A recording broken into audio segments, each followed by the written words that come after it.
Hola, ¿cómo están? Hoy es 3 de abril de 2019, yo soy Tere Vale, este es el Rapidín, gracias por estar con nosotros y como todos los días saludo con mucho afecto a Jaime Guerrero, que hola, Tere. Muy elegante el día de hoy, y me da muchísimo gusto, como todos los miércoles, que esté aquí la voz más bonita de México. Así es. María Elena Cantú, mi querida María Elena Cantú. Vale, ¿cómo eso, estás? sí. Qué voz, Ay, qué voz, gracias. qué voz.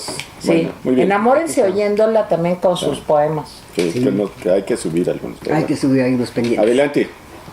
Les digo lo que hay. Hoy la conferencia del presidente fue larguísima, más que el promedio, casi 2 horas. Se trataron varias cosas, las estancias infantiles y otros programas sociales. La secretaria y la subsecretaria de Bienestar dieron una serie de datos interesantes que de alguna manera contradicen lo que ha venido sosteniendo el presidente de la República. El representante de SDP Noticias preguntó al presidente sobre el asunto de Me Too. Ya saben, Me Too músicos, que después se convirtió en Me Too escritores, etcétera. Periodistas. Y que ha salido, sí, Me Too periodistas, y que ha sacado una serie de denuncias en Twitter, ¿sí? Con efectos múltiples. Este es un asunto que me parece que se le complicó de responder al presidente. Ya sabemos que el presidente, hay ciertos temas que no le gustan y que se le complican. Y que no maneja. Lo vimos desde el 2000 en su campaña, que hay temas que no solamente no maneja, sino que sabe que sus opiniones son tremendas y entonces trata de evitarlos. Entonces le preguntó el de Me Too. También le preguntaron un representante de una fundación, no recuerdo qué fundación, sobre la cancelación de los recursos para organizaciones que tienden a comunidades LGBTI, ¿sí? Y este ajuste de medicamentos en donde había mucha corrupción y monopolio, le está pegando a esta comunidad porque están escaseando los medicamentos. Son organizaciones que llevan mucho tiempo atendiendo a comunidades LGBTI. En este asunto también no contestó nada en concreto, también es de esos asuntos que se le atoran. Habló sobre la relación de consumo de drogas y violencia. Ese es un asunto que debió habérsele atorado, pero pues ahí salió a balcón cuál es su impresión al relacionar el consumo de drogas con violencia. Le preguntaron de nuevo sobre los migrantes, fue interesante su respuesta. Y una cosa, pues quién sabe qué versión del Padrino leyó el presidente, porque esa que dijo no era.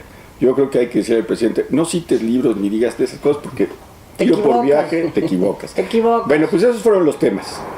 Ok, pero a ver, lo del Padrino, cuéntalo bien. Sí, lo del Padrino fue lo siguiente.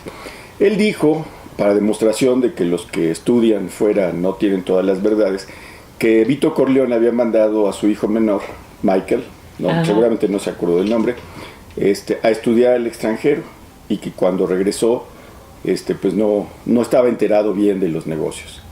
Michael no fue al extranjero. Michael no fue al extranjero a estudiar, fue militar. como soldado. Exacto. De hecho, Vito lo que quería era que se mantuviera alejado de los negocios y estaba muy claro tanto en la película como en la novela. Pero bueno, pues cuando te cuentan las películas y los libros, pues... ¿Y si se las mandamos de regalo? Mandémosela de regalo. Con los atentos. Con los atentos saludos Ok. Sí, del Rapidín. María Elena Cantú. Bueno, a mí uno de los temas que me gustaría abordar y que efectivamente habló del asunto en la conferencia de prensa fue sobre Me Too. Efectivamente le preguntó el reportero qué pasaría, o más bien, cuál era la posición del gobierno para generar confianza en las mujeres y que pudieran obtener justicia. El presidente realmente no tiene una política pública al respecto, se notó. Él dijo, qué importante el tema, debe atenderse, debe haber más atención, dijo, del Instituto de las Mujeres para prevenir. Sí dijo una cosa que me llamó la atención y que y estoy con él en eso. Se tiene que salvaguardar, dijo, la dignidad de las personas que acusan, como aquellos que son señalados. Pero creo yo que le faltó o que omitió que sí debe de haber una política pública al respecto desde el tema de la denuncia, es decir, desde la investigación y los ministerios públicos, porque casos como lo que fue Juárez o el Estado de México nos han revelado que desde el momento en que las mujeres denuncian se enfrentan a un maltrato institucional muy, muy grave. Fuerte. Por otro lado, les quiero compartir sobre esa campaña un texto con el que yo estoy absolutamente de acuerdo, porque efectivamente ha tenido efectos muy graves para algunas personas. Voy a retomar este texto que compartió Sara Lovera, que es de la investigadora Rovira. Lo que dice Rovira es lo siguiente, y solamente son 2 párrafos muy rápidos y yo los comparto porque estoy de acuerdo. Pero podría ser de 2-3 horas. Digo, pues, si la mañanera se tarda, nosotros porque estoy profundamente de acuerdo con ella. Dice: duele saber lo sufrido por cada una de las mujeres valientes que han escrito su testimonio. Duele que muchos hombres, a veces nuestros aliados, salgan acusados, incluso linchados, algunos sin merecerlo. Gracias, mujeres valientes de Me Too, llegó el día en que el daño causado exige reparación, responsabilidad. Ningún movimiento es limpio, pero intentemos que nuestras contradicciones y el estercolero que levantamos no llamen a la venganza, sobre todo no contra nosotras, pero tampoco contra ellos. Queremos justicia, no venganza. Creo yo que en Me Too está pasando de todo. Hay mujeres que efectivamente han sufrido acoso, abuso, incluso violación sexual. Merecen justicia, merecen una investigación y merece también que se castigue a los responsables. Pero también se ha abierto la puerta a denuncias sin fundamento, que son anónimas, que han causado un daño difícil de imaginar en muchos hombres, en muchos amigos, en muchos periodistas, músicos. Tenemos este dato del suicidio. Y creo yo que sí, tiene que observarse esa campaña con mucho cuidado, porque hay de todo. Sí, pero yo creo que el problema, no sé ustedes qué opinan, está interconstruido. Una mujer que ha sido abusada, acosada, violada, lo que sea, tiene mucho miedo, porque creo que todavía en México no existe un, digamos, protocolo para poder atender esos casos. Entonces muchas mujeres sienten, ¿para qué voy a decir, para qué voy a declarar si no me van a hacer caso? Y a lo mejor sufro más vejaciones, claro que sí. Y además sufro públicamente un desdoro, pues por haber ido a declarar. O sea, por eso se necesita una política pública concreta. Exacto. De parte y por otro lado, federal. también, hay que decirlo, también hay personas que utilizan esto pues para acosar y para vengarse de un hombre o de una mujer pues que los maltrató o que no les hizo caso o lo que sea. Entonces yo creo que el problema para resolverse de fondo es que tendría que haber un protocolo en los ministerios públicos para... Ahora, dicen que existe, pero ¿de veras existe? ¿De veras lo están implementando adecuadamente? En fin, yo creo que es un callejón sin salida. No sé, ¿tú cómo lo veas, Jaime? No, mira, a mí me llamó la atención. El presidente generalmente en cada pregunta o cada planteamiento se tarda, pues, a veces muchos minutos. Esta vez fue su respuesta sorprendentemente corta. Sí, es lo que te estoy diciendo. O sea, como dice Marilena, sí, fue muy corta. Y remitió el asunto a que lo atienda el INMujeres. Sí, claro. O sea, ¿qué me parece a mí esta respuesta? Bueno, me parece que revela 2 cosas. Primero, el asunto del acoso y el abuso contra las mujeres no es para que lo atienda INMujeres. Claro que no. Es para que lo atienda todo el Estado, no solo el gobierno federal, sino todo el Estado. Requiere una política de género, pero no como vimos, no es el fuerte de esta... A pesar de que tiene la mitad del gabinete compuesto por mujeres, la política de género sigue ausente. Sí me parece, o sea, yo desconfío de las redes sociales porque se puede usar para lo que sea, Twitter, Facebook, etcétera, anónimos, etcétera. Pero alguien decía, y tiene razón, y creo que ustedes es lo que dijeron también, que ante la falta de canales adecuados para plantear la problemática, pues se tiene que recurrir desde la denuncia con nombre hasta la denuncia anónima. ¿Por qué? Porque bueno, si se acusa al carnicero, bueno, o al del metro, etcétera, pero el problema es cuando se acusa a alguien famoso, alguien importante, alguien que está muy bien posicionado, porque entonces sí, las víctimas pasan un viacrucis, son revictimizadas en la mayor parte de los casos. Entonces sí es un asunto que requiere pues una respuesta de Estado mucho más allá de mujeres, por supuesto, mucho más allá que tiene que ver con procuración de justicia, exacto, investigación, y con educación y con muchas cosas. Sí. O sea, no puedes decir, pues hay que lo vea y mujer, no, pues hay que lo vea todo el mundo, ¿no? Y que lo asuma todo el mundo. Bueno, hay otro tema que a mí me llamó mucho la atención, que es otra vez volver al asunto de la concentración del poder para dar los apoyos.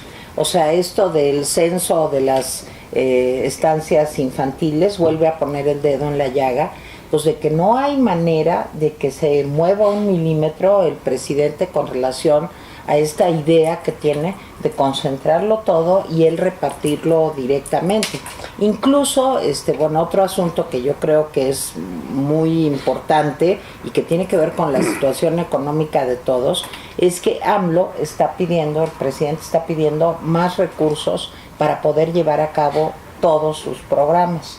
Y esto tiene que ver con las estancias infantiles y tiene que ver también finalmente con el Me Too.